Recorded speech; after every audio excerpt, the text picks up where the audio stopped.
पहले तो आपसे ही, क्योंकि आप अंतर्राष्ट्रीय संबंधों को जी चुके हैं, आप तो मतलब ऑफिशियली देख चुके हैं, ये विजिट कितना मायने रखती है हिंदुस्तान के लिए?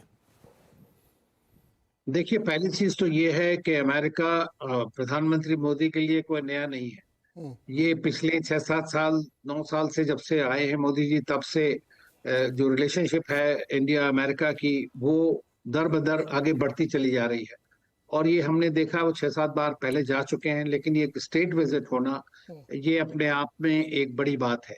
ये ऐसा सोच लीजिए कि जैसे हम रिपब्लिक डे पे किसी को बुलाते हैं और उसको अपना चीफ गेस्ट बनाते हैं, तो कितनी हम उसको ऑनर देते हैं, स्पेशल रिलेशनशिप है। तो इस तरह से आप इसको कंपेयर कर सकते हैं एक तरह से। तो इसमें प्रोटोकॉल भी होता है, इसमें सब्सटेंस भी है, इसमें सिंबोलिज्म भी है।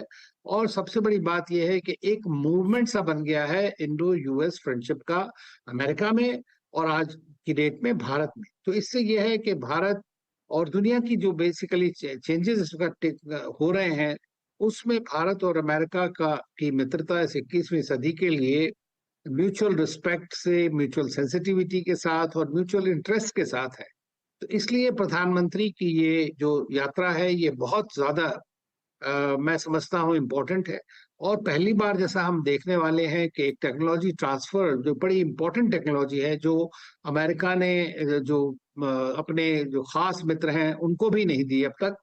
तो भारत को अगर ये जेट टेक्नोलॉजीज को बोलते हैं, जनरल इलेक्ट्रिक की F414, अगर ये भारत को मिलती है, और ये इंजन जो है अभी ऑलरेडी हमारे तेजस एयरक्राफ्ट में लगे हुए हैं, लेकिन अगर हम उसको मेक इन इंडिया के तहत भारत में बनाते हैं और भी, तो उससे हमारा एविएशन सेक्टर, डिफेंस सेक्टर, उसमें बहुत बड़ा फर्क पड़ने वाला है। और भारत देश दुनिया के 5-6 देशों में एक हो जाएगा जो इस तरह करेगा। इसी तरह आप देखें तो जो डिफेंस के जो ड्रोन्स की डील होने वाली है, वो भी बहुत इंपॉर्टेंट है इस वक्त, क्योंकि जो अनमैन्ड एयरक्राफ्ट्स हैं, इनके जरिए आजकल रिकॉनेसांस अटैक्स और सारा कितना बड़ा रोल उनका है, उसके लिए बड़ा जरूरी है कि state of the art technology से बने हुए ये चीज भारत को मिले। और इवेंचुअली कोशिश होगी कि भारत का भी जो ये यूएवी सेक्टर है, जो ड्रोन का सेक्टर है, इसमें भी बढ़े। तीसरा है सेमीकंडक्टर्स। आजकल आप जान रहे हैं ग्लोबल वैल्यू सप्लाई चेन्स की जो खराबी हुई, उसके चलते तो ये अगर सेमीकंडक्टर जैसे माइक्रोन टेक्नोलॉजी में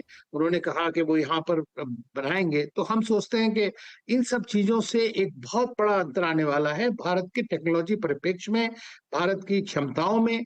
और उसके लिए एक अच्छा जो अमेरिका के साथ में संबंध है, उसका फायदा होगा। लेकिन चूंकि भारत ने, और आज प्रधानमंत्री की जो स्पीच के बारे में है कि भारत अपनी स्ट्रेटेजिक ऑटोनॉमी को बना के रखना चाहता है, उस बात को अमेरिका ने एक्सेप्ट कर लिया है।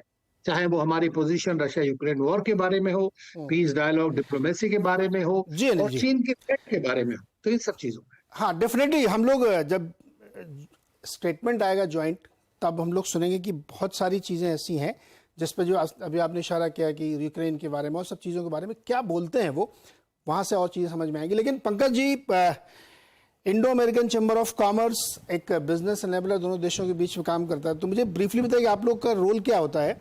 और दूसरा, ये जो डील्स हो रही हैं बिजनेस वाली या व्यापारिक संबंध हमारे अमेरिका के साथ, क्या एक नई दिशा में चल रहे हैं? I am unable to hear you. Pankaj ji, आपको मेरी आवाज़ आ रही है? मैं रिकनेक्ट कराता हूँ। अच्छा, प्रोफेसर संजय जी, सवाल आपसे दूसरा मेरा, आप इसका जवाब भी दे सकते हैं, लेकिन मैं ये समझना चाहता हूँ कि क्या पहले के और अब के भारत के संबंधों में एक सी चेंज हम देख रहे हैं, या फिर ये कुछ 2-4 बिजनेस डील्स हैं, एक विजिट है ये सिर्फ?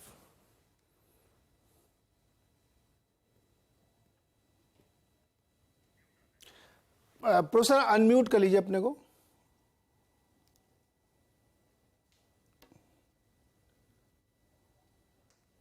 कि जो इंटरनेशनल रिलेशंस है, ये बहुत सटली इसको हम लोगों को एनालाइज करने की जरूरत है, क्योंकि ये बहुत कॉम्प्लेक्स है और मल्टी लेवल है, मल्टी एक्सेस है, और बहुत सारी चीजें हैं जो, जैसे आपने बताया अभी की चर्चा हो रही थी कि ये स्टेट विजिट है और उसका अपना एक अलग प्रोटोकॉल है, तो ये सारी चीजें अपनी जगह है। लेकिन वास्तव में भारत को इससे मिल क्या रहा है? तो भारत को इससे कुछ चीजें मिल रही हैं, जैसे कि जो योगा दिवस के दिन हम लोगों ने देखा 21 जून को, कि किस तरह से इंडिया की जो सॉफ्ट पावर है उसको इंटरनेशनली एक रिकॉग्निशन मिला। पहले से भी था, लेकिन अब जाकर के जब बहुत बड़े बड़े लोग प्रधानमंत्री के साथ योगा कर रहे हैं और केवल यूएस ही नहीं बल्कि यूनाइटेड नेशंस के ऑस्पाइसेस में वो कार्यक्रम हो रहा था, तो ये अपने आप में एक बहुत बड़ी चीज है और ये भारत की एक रिच कल्चर को, रिच सिविलाइजेशनल हेरिटेज को दिखाती है। और ये एक तरह से जो एक इंडिया का विश्व गुरु बनने का, that is without might of army, जो ज्यादा स्पिरिचुअल है, ज्यादा अध्यात्म से जुड़ा हुआ है, उस विश्व गुरु की तरफ जाने की तरफ एक महत्वपूर्ण कदम है।